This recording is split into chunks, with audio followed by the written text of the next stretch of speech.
Zaten varca.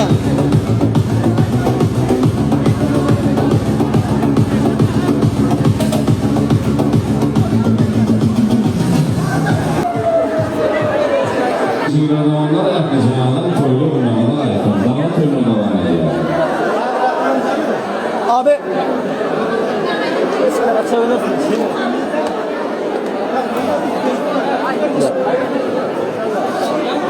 Bir salonun inşaatları, lambaları, ışıkları açın. Eğer mümkün olsa.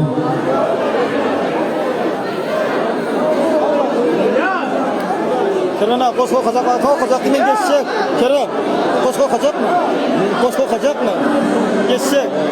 Ha?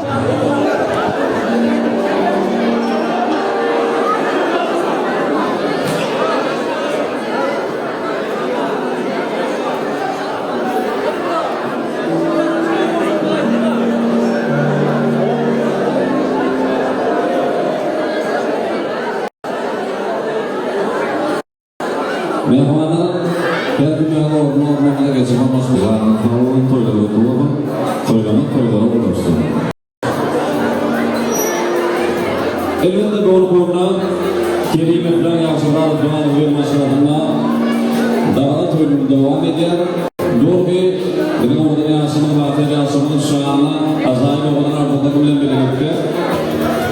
Elbette ağabey, şöhret ağabey, Ferhoca ağabey, mehman evlileri, Muhammed Gerda, ayağlı onları avra ayet-orta, günahı ağabeyce var, yetki doğanları. Mümkün oldu, format ediyor, format yine toy mikrofonda çağırıyor. Mehman ağabey, mehman ayağlı onları, gelip acayip oyunların şanına, oğlum mafya yaşamının şanına büyük Tamam vardı.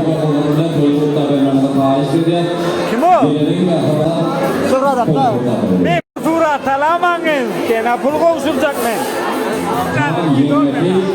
Zafra yerine de formalı diyor. Formalı bir durası var. Maktan bir netice